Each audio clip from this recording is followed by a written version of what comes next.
Los seres humanos, cuando vemos una imagen como esta, nos trasladamos a un juicio, a un juzgado.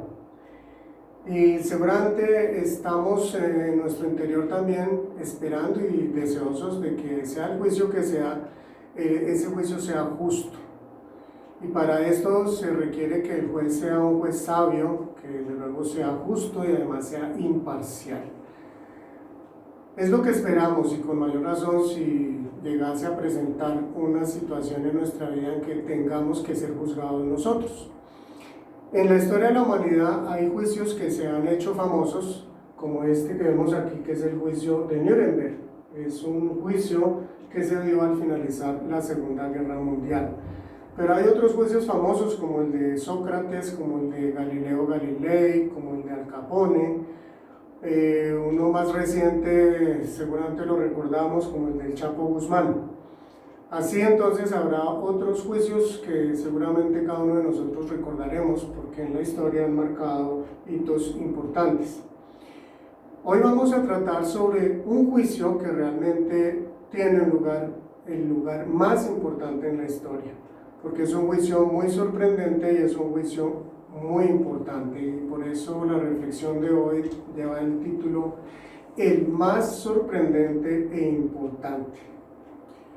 Esta historia que vamos a tratar hoy se desarrolla entonces en un contexto en la última semana en que Jesús comparte con sus discípulos a las afueras de Jerusalén. Él se dirige hacia Betania, es el día martes, y él entonces está dando sus últimas enseñanzas a los discípulos.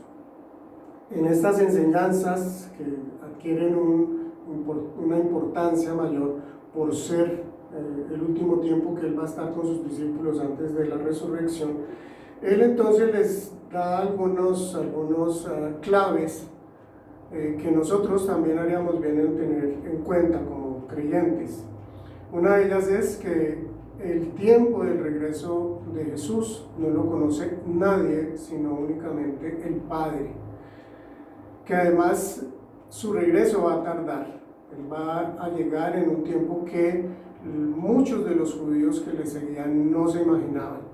Estaban esperando los judíos un Mesías, y en este caso, siendo Jesús, que los liberara muy pronto del yugo de la esclavitud con los romanos, con el imperio romano. Entonces Jesús hace esos énfasis en estos aspectos, y antes de enseñar, ya por medio de parábolas, les insiste en que los creyentes, los discípulos, deben velar hasta que Él regrese. Entonces Él les previene sobre estos aspectos, y también a nosotros, desde luego, para nosotros son estas enseñanzas. Y en estas parábolas que vamos a recordar muy rápidamente, que están antes ya del texto central de nuestra meditación, Jesús hace un énfasis particular en tres aspectos. En la primera parábola, que se encuentra en Mateo 24, 45 al 51, y que podemos llamarla como la parábola del siervo fiel y el siervo malo, Jesús hace entonces tres énfasis. Uno es sobre la demora en el regreso, otro es sobre el premio, y otro es sobre el castigo que recibe dependiendo cómo el siervo obre. Dice entonces en la parábola del siervo fiel y el siervo malo, en el verso 46, que dichoso es el siervo cuando su señor al regresar lo encuentra cumpliendo con su deber. Y dice enseguida en el 47, les aseguro que lo pondrá a cargo de todos sus bienes. Ese es un premio que va a recibir el siervo fiel. Más adelante entonces, antes de referirse al siervo infiel o siervo malo, en el versículo 50 habla sobre la tardanza. Dice, el día en que el siervo menos lo espere y a la hora menos pensada, el Señor volverá.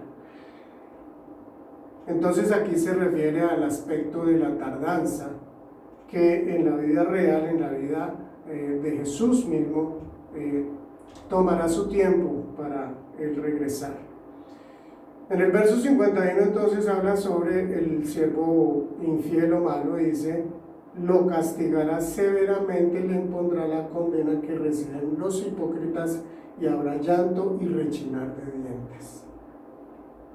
En la siguiente parábola que narra Jesús, enseguida esta que acabo de nombrar, iniciando el capítulo 25, en los versos 1 al 13, en esta parábola sobre las 10 damas de honor o las 10 vírgenes, encontramos esos mismos aspectos. Empezando, dice en el verso 5 que como el novio tardaba en llegar, a todas les dio sueño y se durmieron, y a medianoche se oyó un grito o un llamado: ahí viene el novio. Entonces aquí habla sobre la tardanza del novio, y desde luego el novio representa a Jesús. Siguiendo entonces en el verso 10 dice: pero mientras iban a comprar el aceite, llegó el novio, y las jóvenes que estaban preparadas entraron en el banquete de bodas. Ese es el premio para las que estaban listas. Pero viene un castigo para las vírgenes que eran insensatas o que no habían alistado el aceite para sus lámparas. Dice que después de que llegaron ellas, ¿cierto?, le decían al Señor, al novio: Señor, Señor, ábrenos la puerta. Y él les dice: no las conozco. Y entonces quedan por fuera. Y en la tercera parábola, la de los siervos, los 3 siervos, o la parábola de los talentos, también encontramos esos aspectos. Dice en el versículo 19 que después de mucho tiempo volvió el señor de aquellos siervos. Entonces esos siervos no esperaban que se demorara tanto, pero finalmente regresa. Dice: y arregló cuentas con ellos. En el versículo 21 dice que el Señor le respondió a los 2 primeros siervos, que fueron los que obraron bien. Les dice: hiciste bien, siervo bueno y fiel, en lo poco has sido fiel, te pondré a cargo de mucho más. Ven a compartir la felicidad de tu Señor. Ese es entonces el premio que reciben los 2 primeros siervos que han obrado de la manera apropiada. Y en el versículo 30 viene el tema del castigo, porque le habla al siervo, al tercero, que fue perezoso y enterró lo que el jefe o el señor le había entregado. Dice: y ese siervo inútil, échenlo afuera, a la oscuridad, donde habrá llanto y rechinar de dientes. Entonces, en estas 3 parábolas que Jesús enseña, antes de narrar el juicio que se desarrollará cuando Él regrese, en estas 3 parábolas Jesús les está haciendo y nos está haciendo esos énfasis. Entonces miremos el texto de hoy, que tiene como título el juicio de las naciones. Dice entonces en el verso 31, esta primera parte de esta narración. Fijémonos que aquí ya Jesús no usa parábola, aquí ya Jesús enseña de una forma más clara. Dice así: cuando el Hijo del Hombre venga en su gloria con todos sus ángeles, se sentará en su trono glorioso. Todas las naciones se reunirán delante de él, y él separará a unos de otros, como separa el pastor las ovejas de las cabras. Pondrá las ovejas a su derecha y a las cabras a su izquierda. Entonces dirá el rey a los que están a su derecha: vengan ustedes a quienes mi Padre ha bendecido, reciban su herencia, el reino preparado para ustedes desde la creación del mundo. Porque tuve hambre y ustedes me dieron de comer, tuve sed y me dieron de beber, fui forastero y me dieron alojamiento. Necesité ropa y me vistieron, estuve enfermo y me atendieron, estuve en la cárcel y me visitaron. Verso 37, y le contestaron los justos: Señor, ¿cuándo te vimos hambriento y te alimentamos, o sediento y te dimos de comer? Y te dimos de beber. ¿Cuándo te vimos como forastero y te dimos alojamiento, o necesitado de ropa y te vestimos? ¿Cuándo te vimos enfermo en la cárcel y te visitamos? El rey les responderá: les aseguro que todo lo que hicieron por uno de mis hermanos, aun por el más pequeño, lo hicieron por mí. A partir del verso 41, entonces podemos decir la segunda parte de esta historia. Luego dirá a los que estén a su izquierda: apártense de mí, malditos, al fuego eterno, preparado para el diablo y sus ángeles. Porque tuve hambre y ustedes no me dieron nada de comer. Tuve sed y no me dieron nada de beber. Fui forastero y no me dieron alojamiento. Necesité ropa y no me vistieron. Estuve enfermo y en la cárcel y no me atendieron. Ellos también le contestarán: Señor, ¿cuándo te vimos hambriento, sediento y como forastero, o como necesitado de ropa, o enfermo, o en la cárcel, y no te ayudamos? Él les responderá: les aseguro que todo lo que no hicieron por el más pequeño de mis hermanos, tampoco lo hicieron por mí. Aquellos irán al castigo eterno y los justos a la vida eterna. Entonces, aquí podemos ver, lo primero que podemos encontrar en esta narración, en esta enseñanza de Jesús, es que Dios no solamente es un Dios de amor, Dios también es un Dios de justicia. Esto es importante que nosotros lo tengamos presente. ¿Por qué? Porque de pronto, últimamente, en los últimos tiempos, se ha hecho bastante énfasis en que Dios es un Dios de amor, y se nos olvida que Dios es un Dios de justicia. Debemos nosotros tener presente que desde el inicio de la Biblia nos muestra esta faceta, este atributo de Dios. Dios es Dios de amor, pero es Dios de justicia.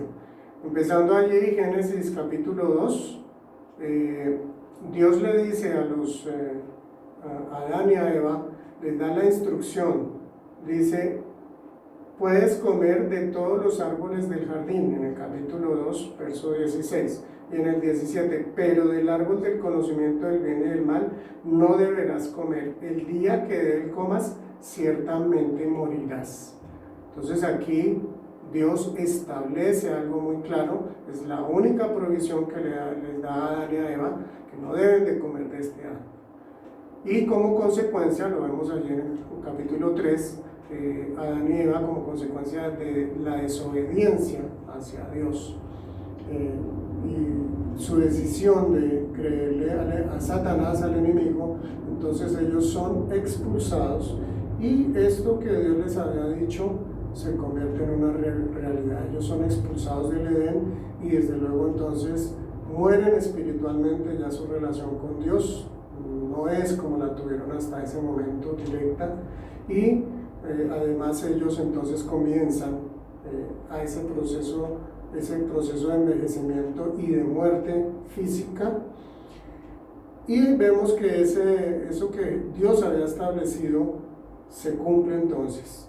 Otro de los juicios que Dios llevó a cabo lo recordamos en Génesis 6, que es el juicio del diluvio por la maldad que había. Dice: pero Dios vio que la tierra estaba corrompida y llena de violencia. Al ver Dios tanta corrupción en la tierra y tanta perversión en la gente, le dijo a Noé: he decidido acabar con toda la gente, pues por causa de ella la tierra está llena de violencia. Así que voy a destruir a la gente junto con la tierra. Ese es otro de los juicios entonces que Dios decide llevar a cabo, y envía el diluvio universal. Y en Génesis 11 también recordamos otro de los juicios, que es el de la Torre de Babel, en el que Dios decide confundir las lenguas de los seres humanos por su rebeldía también. Pero a diferencia, el juicio que acabamos de leer es el juicio del final de los tiempos. Es el juicio que va a concluir la historia de los seres humanos como nosotros la conocemos. Es entonces el juicio definitivo.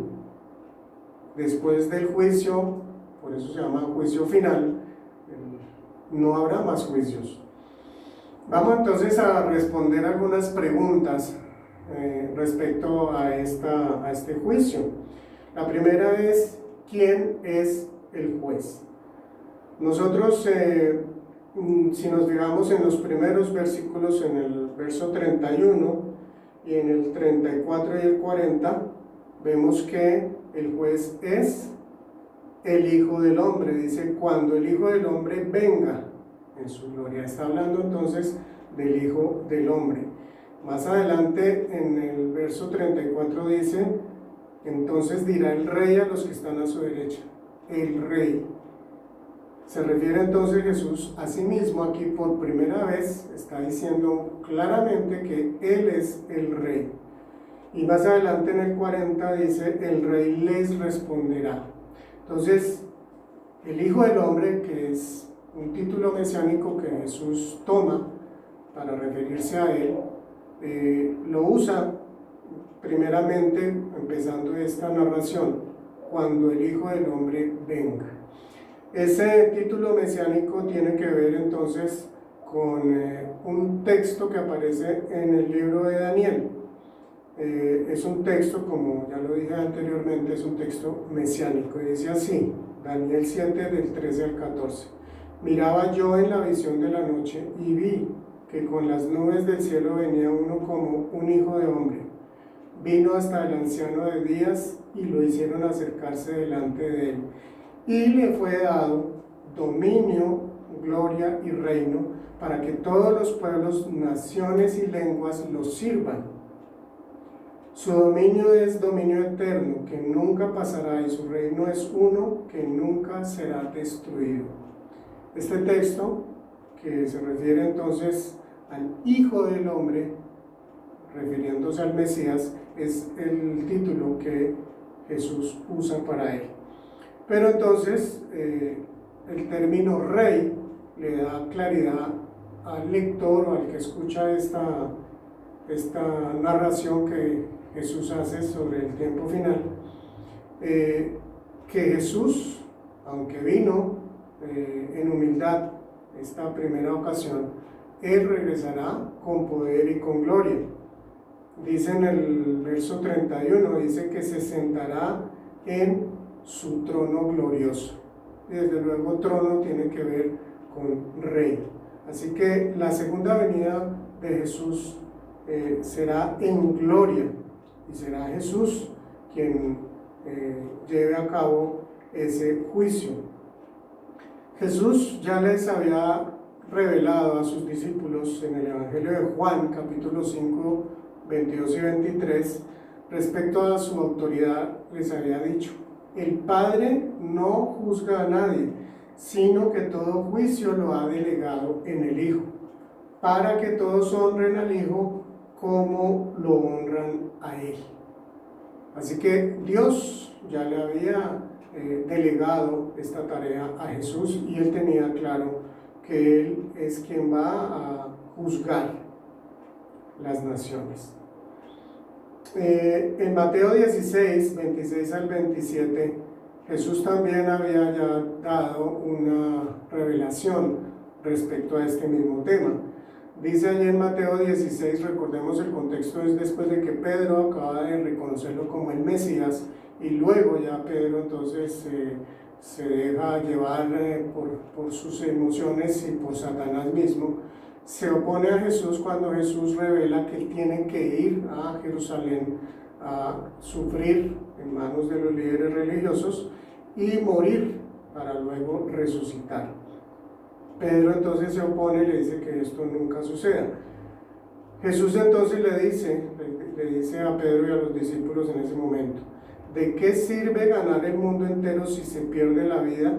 ¿O qué se puede dar a cambio de la vida? Porque el Hijo del Hombre ha de venir en la gloria de su Padre con sus ángeles, y entonces recompensará a cada persona según lo que haya hecho. Fíjense, esto está en Mateo 16, y pasan diferentes cosas hasta este momento que nos encontramos en Mateo 25, ya en la última semana de Jesús con sus discípulos. Entonces, ¿quién es el que va a juzgar? Es Jesús mismo. Una segunda pregunta, ¿cuándo y cómo vendrá Jesús? Pues la primera parte de esta segunda pregunta, el cuándo, desde luego, como ya lo decía al principio, Jesús ya lo aclaró, nadie lo sabe. No va a haber una fecha, no hay ni habrá una fecha que alguien conozca, aparte de Dios el Padre. Dice así en Mateo 24:36, pero en cuanto al día y la hora nadie lo sabe, ni siquiera los ángeles en el cielo, ni el Hijo, sino solo el Padre. Pero desde luego sí sabemos que va a ser entonces en su segunda venida. Fijémonos que la forma como viene, no sabemos el cuándo, pero sí el cómo, porque dice, vendrá en su gloria y se sentará en su trono glorioso, como acompañado de sus ángeles. Dice de todos sus ángeles en el verso 31. Es entonces algo que llama la atención, el lugar que ocupan los ángeles en la vida de Jesús. Los ángeles, recordemos, antes de que Jesús naciera, un ángel es el que le da la noticia a María, ¿no? Que ella va a quedar entonces encinta por obra del Espíritu Santo. Más adelante, ya cuando Jesús acaba de nacer, es un ángel que le da la noticia a los pastores que ha nacido entonces en Belén Jesús, y aparece inmediatamente, dice, una hueste de ángeles, muchísimos ángeles en el cielo.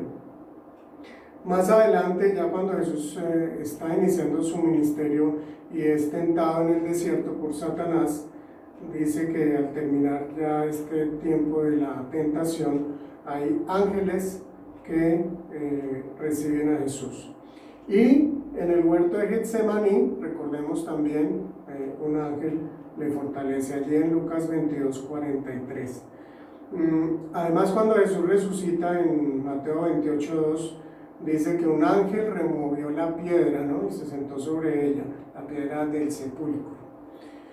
Y cuando Jesús asciende a los cielos, allá en Hechos capítulo 1, versos 10 y 11, son dos ángeles los que están cuando Jesús asciende al cielo, y le dice a sus discípulos, le dicen que así como Jesús ha subido, se ha ido al cielo, Él también regresará un día. Algo interesante entonces con respecto al regreso de Jesús. Él regresará en poder, regresará con sus ángeles. Una tercera pregunta, ¿a quiénes y cómo los juzgará? Miremos el verso 32, dice que todas las naciones se reunirán delante de Él. O sea que va a juzgar a todas las naciones, quiere decir todo el mundo.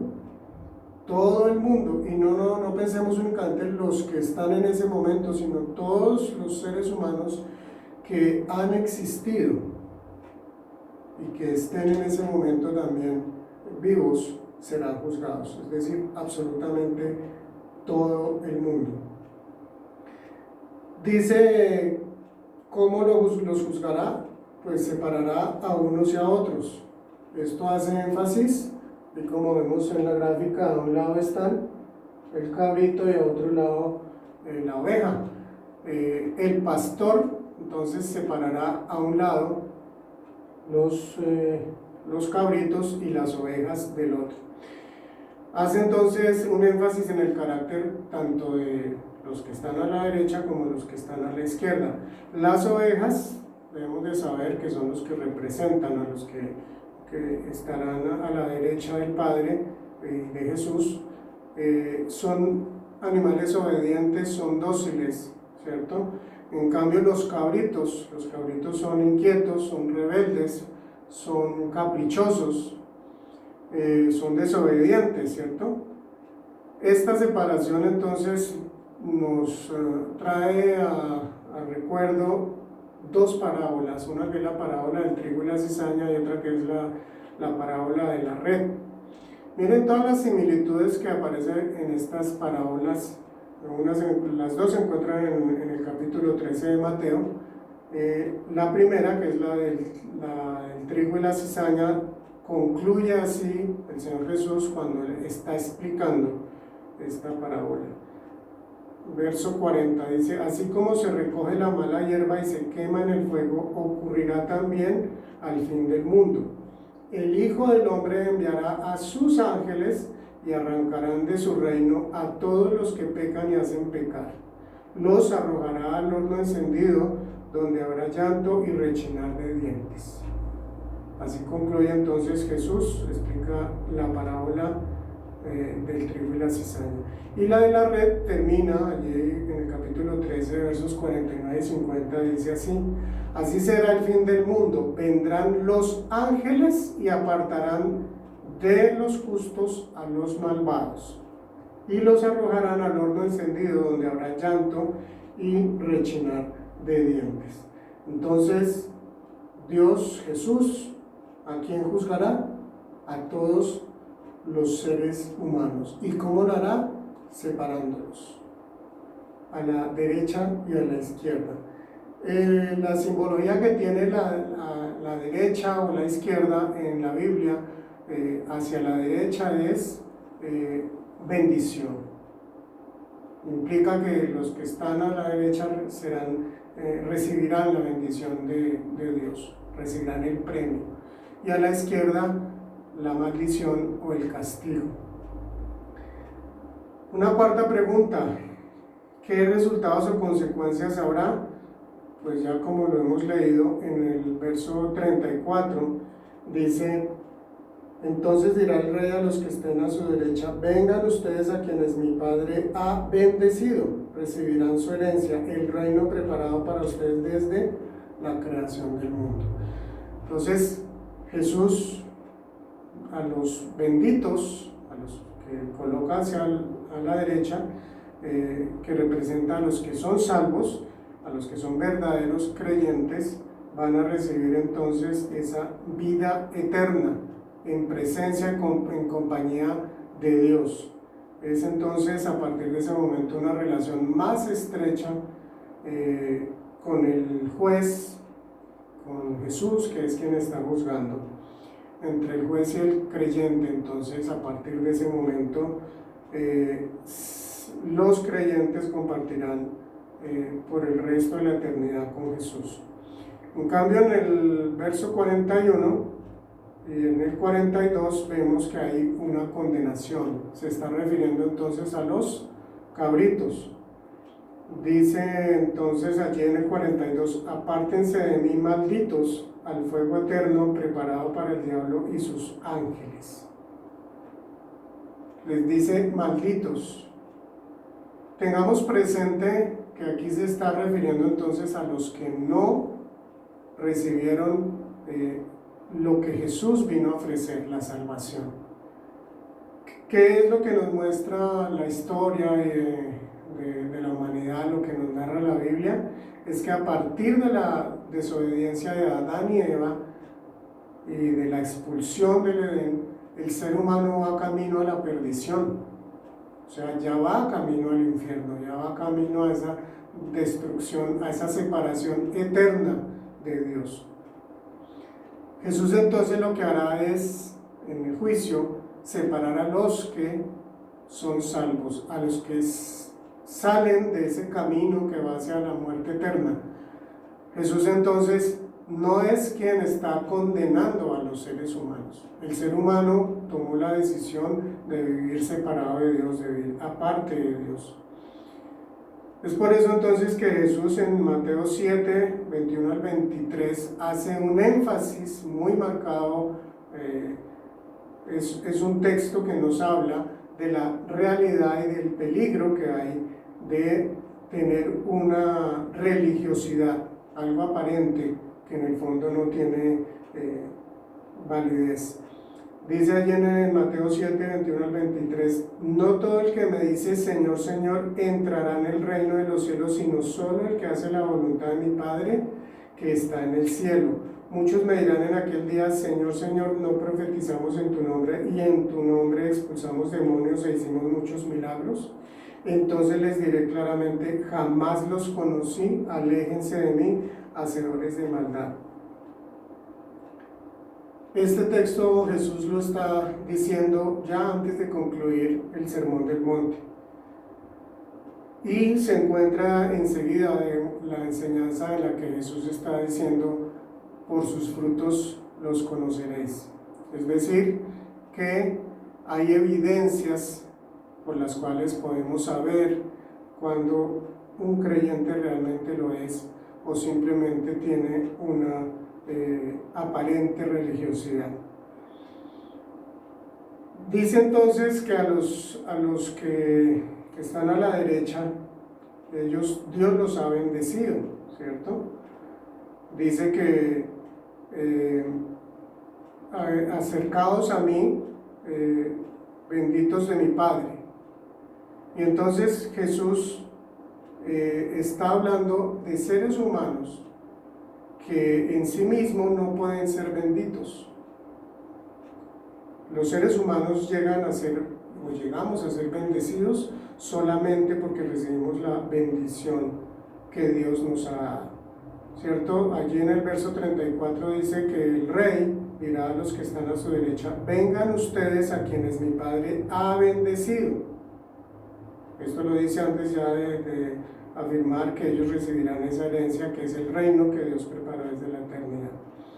¿Por qué entonces son benditas esas personas? Porque Jesús tomó el lugar de ellos. Todos nosotros, como ya lo dije, vamos camino a la destrucción, a la perdición. Dice en Gálatas 3, 13 al 14: Cristo nos rescató de la maldición de la ley al hacerse maldición por nosotros, pues está escrito: maldito todo el que es colgado de un madero. Así sucedió para que por medio de Cristo Jesús la bendición prometida a Abraham llegara a las naciones, y para que por la fe recibiéramos el Espíritu según la promesa.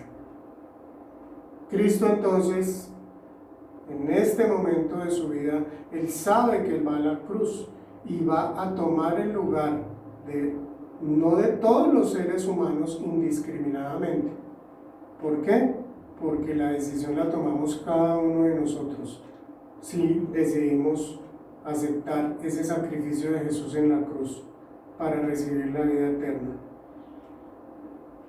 Entonces son benditos, o los seres humanos llegamos a ser benditos porque recibimos a Cristo, aceptamos ese sacrificio y somos reconciliados con Dios. En 1 Pedro 1, versos 3 y 4 dice: alabado sea Dios, Padre de nuestro Señor Jesucristo, por su gran misericordia, pues nos ha hecho nacer de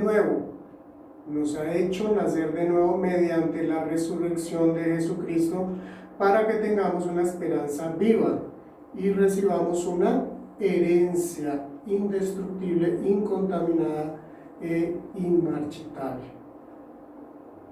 Fijémonos que las herencias las reciben los hijos, muchas veces no porque se la merezcan, sino simplemente por gracia.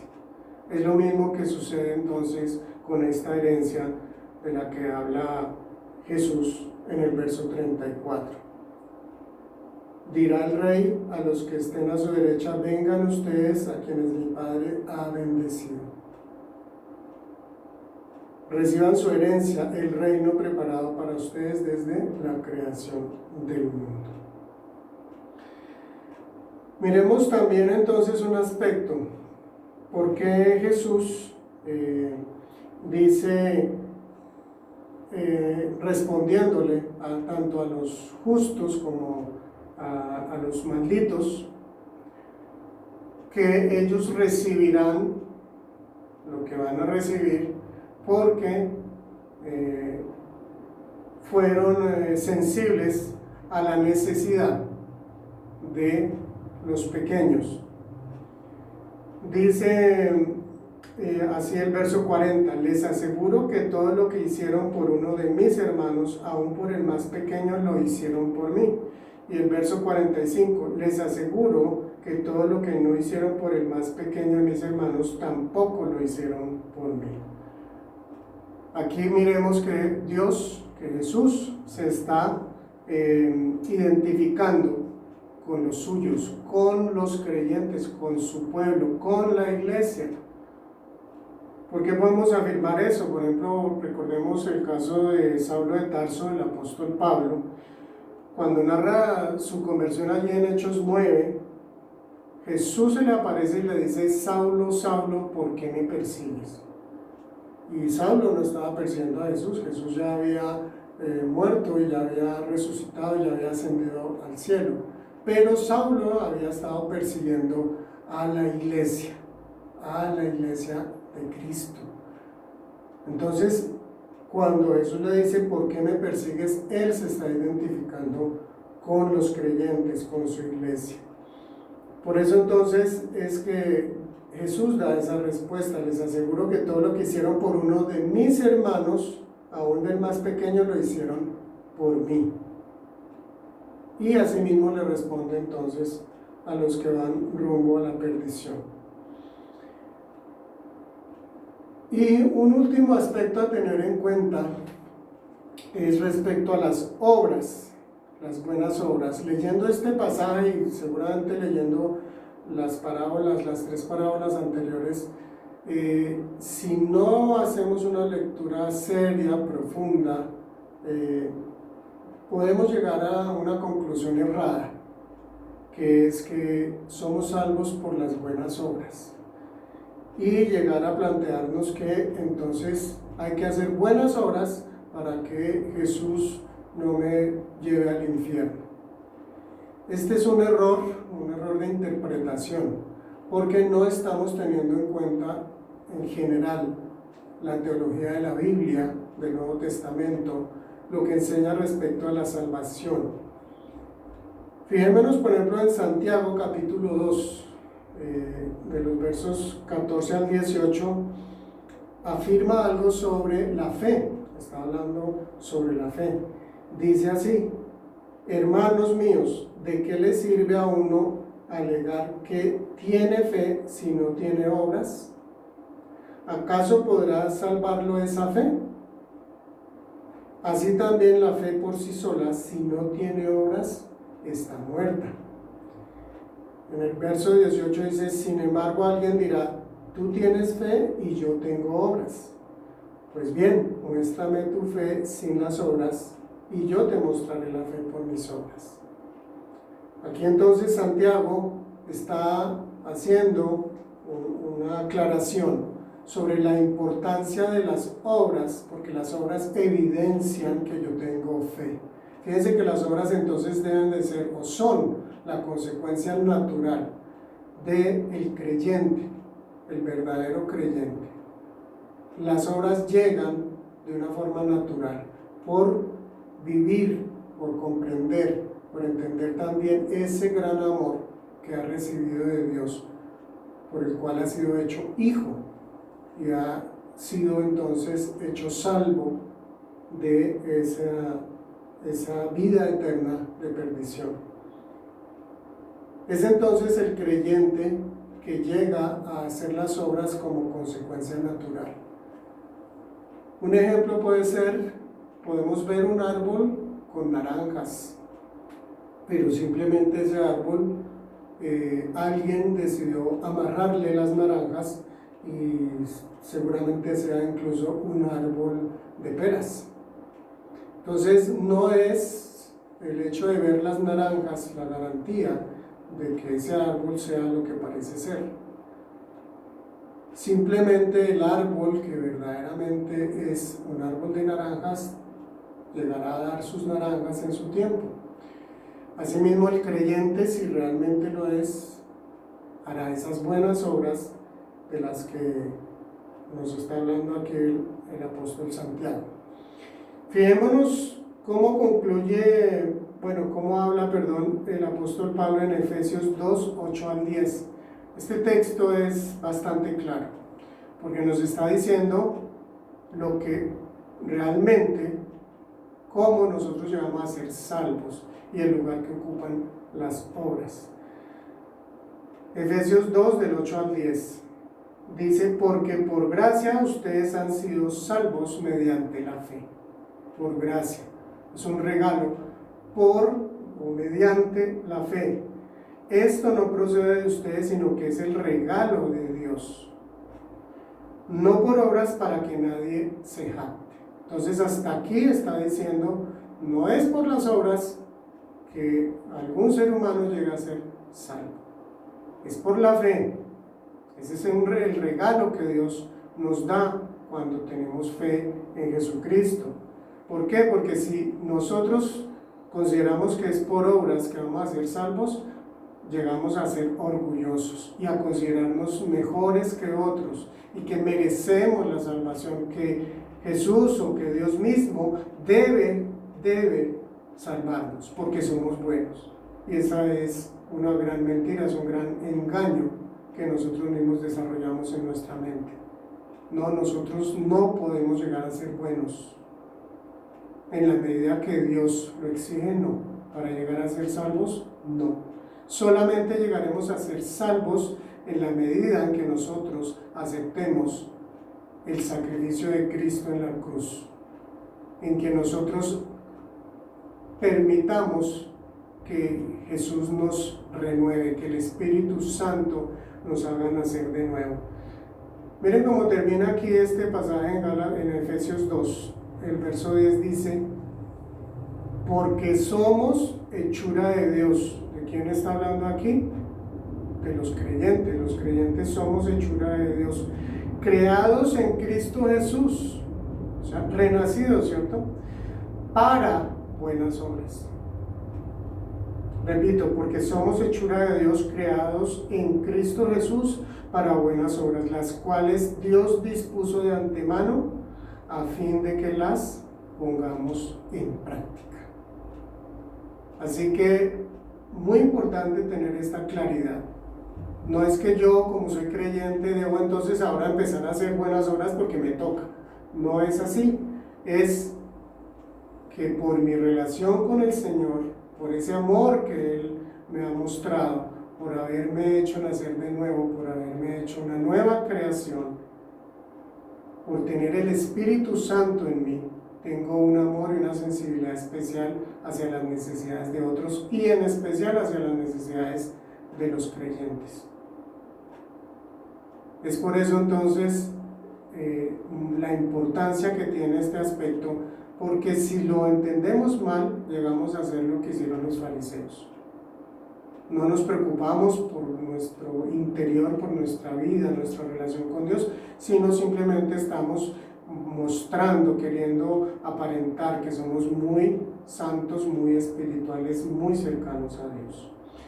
Entonces, ya con esto quiero presentarles los 5 aspectos resaltantes de esta lectura, de esta meditación.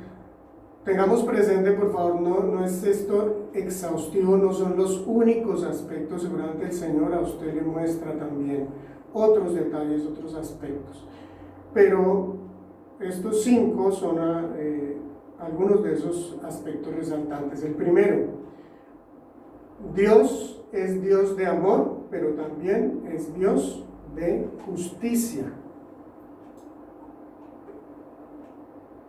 No nos debemos entonces engañar pensando que como Dios es Dios de amor, es ese viejito buena gente, como es tan buena papa, entonces tranquilos.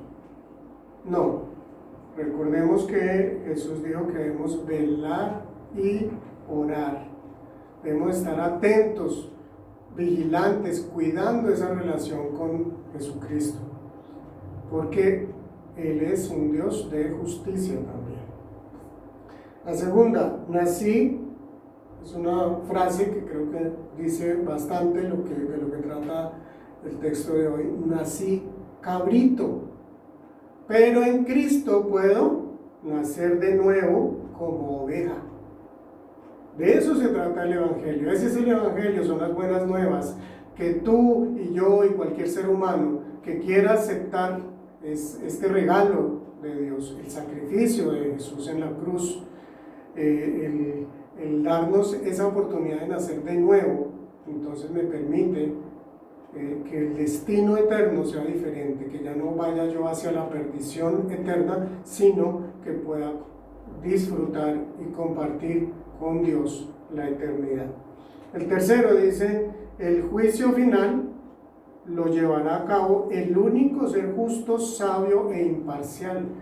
Fíjense en este detalle, Jesús, que fue juzgado de la manera más injusta de todos los juicios el más injusto, porque Jesús era o es el único justo y el único perfecto. Sin embargo, llegó a ser condenado de la manera más injusta. Él es quien va a llevar el juicio final, pero va a ser un juicio justo.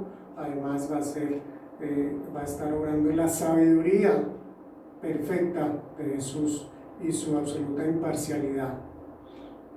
Así que esta es otra enseñanza que nos debe dar paz y tranquilidad también en nuestra vida. La cuarta es la salvación, es por fe en Jesucristo, no por buenas obras que hagamos. Muy importante tener esto presente, para no desviar, para no terminar con una fe farisaica, ¿cierto? Y la quinta y última dice, las buenas obras son el resultado de una fe sincera y verdadera. Ojo entonces, las buenas obras no es algo que nosotros andamos buscando hacer, sino es algo que surge, que nace de nuestro interior, porque el Espíritu Santo está en nosotros, porque el amor de Dios está presente en nuestras vidas y somos sensibles a las necesidades de personas que nos rodean. Qué bueno tener esto presente, porque ahora que estamos en este tiempo de pandemia, donde hay muchas personas necesitadas, seamos sensibles a esas necesidades y especialmente, como dice también la palabra, a los de la familia de la fe. Muy bien, entonces, para concluir, quiero invitarles a que nos hagamos esta pregunta: ¿soy oveja o soy cabrito?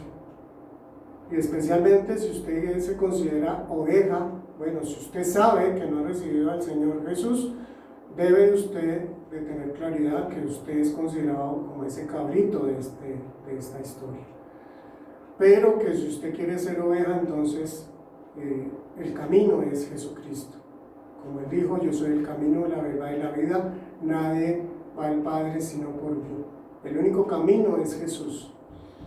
Pero si usted se considera oveja, bueno, debemos revisar si realmente eso somos y cuidar, mantener, alimentar esa relación con nuestro Señor Jesucristo. Esto lo tenían muy claros, estos aspectos los tenían muy claros la primera iglesia en el primer siglo. Fíjense que ellos tenían una palabra para identificar un aspecto de nuestra fe que es fundamental, y es esta que ustedes ven, Maranata. Maranata significa Cristo viene. Esta palabra la encontramos en un texto en 1 Corintios 16, 22 al 24, y es un poco fuerte, pero he querido traerla ya para concluir nuestra meditación, porque es muy importante. Aquí no estamos tratando de algo muy importante en este mundo, estamos hablando de lo más importante hacia la eternidad, que es la vida de cada uno de nosotros. Dice así en 1 Corintios 16, 22 al 24. El que no ame al Señor Jesucristo sea anatema. Paremos aquí un momento, dice sea anatema, sea maldito. El que no ame al Señor Jesucristo, así ya es la vida de quien no ha decidido aceptar al Señor Jesús, ser transformado por Él, nacer de nuevo. Es maldito. ¿Por qué? Porque ya vamos camino a la perdición. Simplemente está aquí describiendo una triste realidad de la humanidad. Pero enseguida dice el Señor viene. Aquí el texto entonces dice Maranata. Maranata es eso, el Señor viene. Es la alegría del creyente, el Señor viene. Esta palabra en la iglesia, en la primera iglesia, en medio de la persecución, en el momento difícil, era una palabra usada de ánimo entre los creyentes. Además que era un término que ayudaba a identificar al creyente, quién era y quién no era creyente. Esta palabra entonces llegó a ser algo distintivo para los cristianos. Dice el verso 23, la gracia del Señor Jesucristo esté con vosotros. ¿Cuál es la gracia? Pues es el regalo de Dios. el darnos la salvación, el que el Espíritu Santo more en nosotros, el darnos la vida eterna. Esa es la gracia del Señor. Nos ha bendecido de las maneras más grandes que podamos nosotros imaginar. Y termina diciendo: mi amor en Cristo Jesús esté en todos vosotros. Amén. Ese aspecto de nuestra vida como creyentes que debe identificarnos, el amor. Dice el apóstol Pablo: mi amor en Cristo Jesús esté con todos vosotros. Amén. Y este es el anhelo para cada uno de nosotros, el anhelo de Dios, que el amor de Cristo Jesús esté en todos y cada uno. Dios los bendiga. Maranata. Cristo viene.